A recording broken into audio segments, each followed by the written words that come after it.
Shalom Elohim, Shalom Elohim, Bapak Ibu Saudara sekalian, yang Mikel kasihlah nama Bapak Yesua Amasia Elohim, di dalam nama Tuhan Yesus Kristus, yang adalah sumber segala-galanya, di dalam setiap hati orang yang sungguh-sungguh berpegang kepada kebenaran firman-Nya dan menjadi pelaku firman-Nya.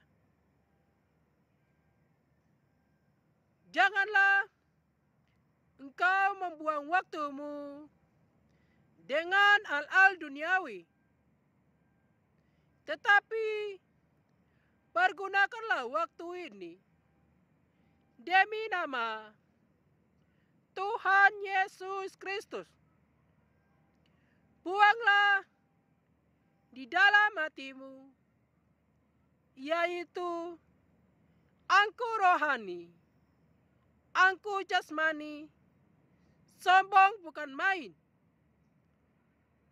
Bertobatlah di dalam setiap waktu, pagi, siang, sore, malam, subuh, dan jagalah segala perkataanmu, baik itu perkataan melalui mulut, hati, pikiran, perbuatan, baik lisan maupun tulisan, harus dikontrol.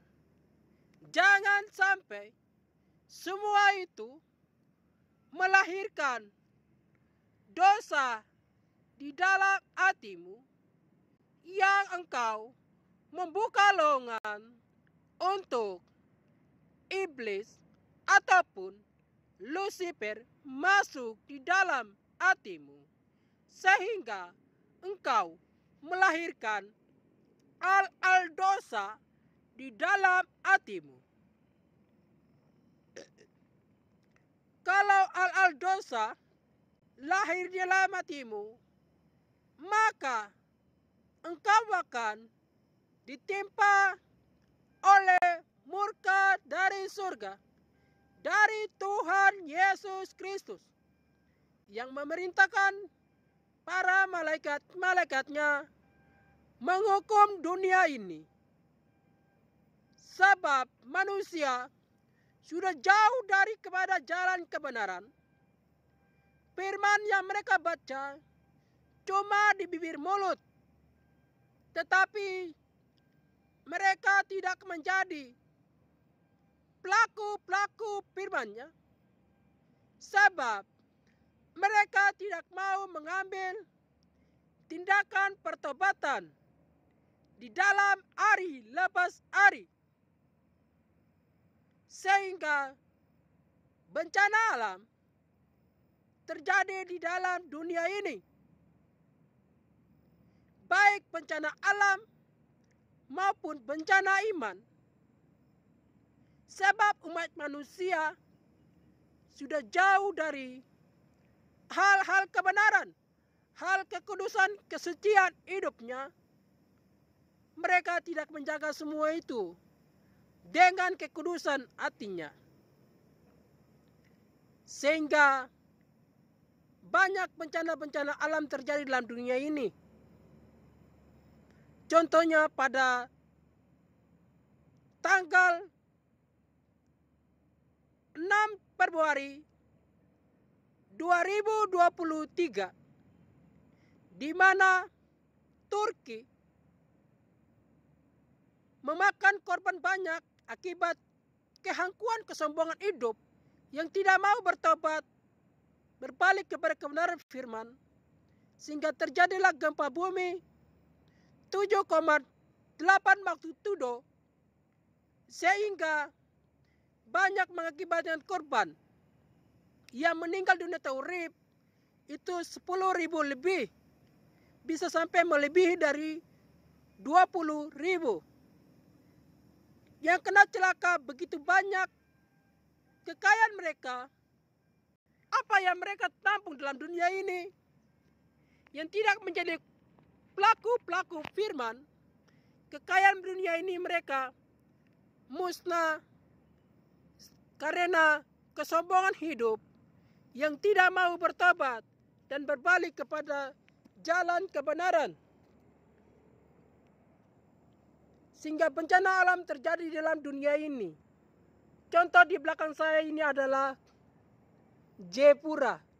Jayapura ini saat ini diguncang-guncang oleh bencana-bencana alam maupun bencana iman.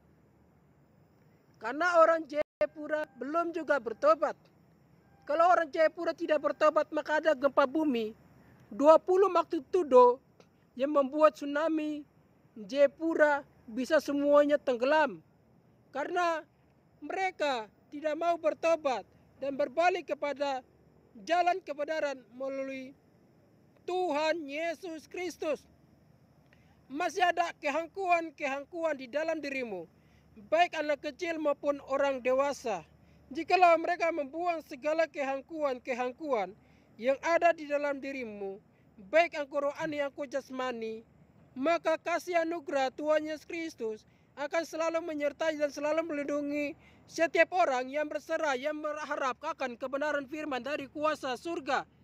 Janganlah engkau pergunakan waktu ini dengan hal duniawi yang membuat hidupmu binasa di dalam api neraka.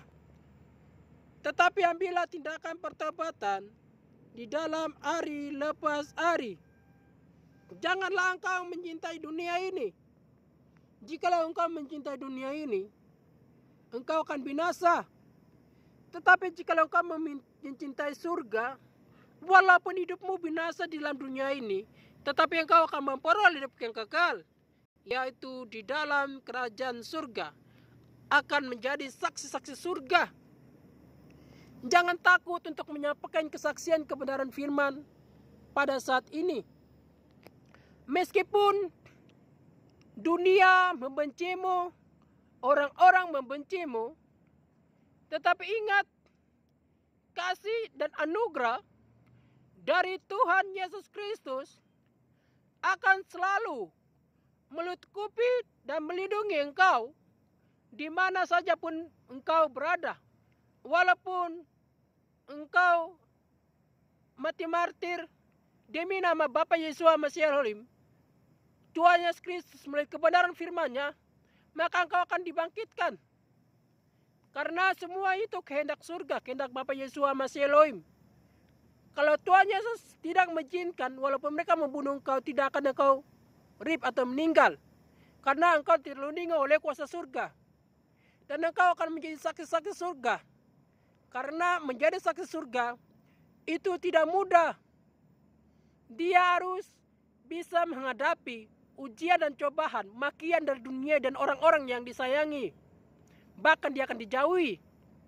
Mereka akan bilang kau orang gila, orang sinting, orang halusinasi. Sebab mereka tidak mengerti tentang dimensi-dimensi roh, rahasia-rahasia surga supernatural. Karena mereka tidak mau mengambil tindakan pertobatan melepaskan segala pengampunan yang ada di dalam diri mereka. Sehingga mereka jauh daripada al kebenaran. Mereka bukan menjadi pelaku-pelaku firman. Jika mereka melihat ada orang yang kena bencana alam, ibu janda, benar janda yang bukan janda yang memuaskan hawa nafsumu. Amin. Tetapi ibu janda benar janda dan orang miskin, orang terlantar. Mereka kena bencana alam. Jikalau Bapa ya Tuhan Yesus Kristus menggerakkan hatimu untuk engkau menolong mereka, baik lewat doa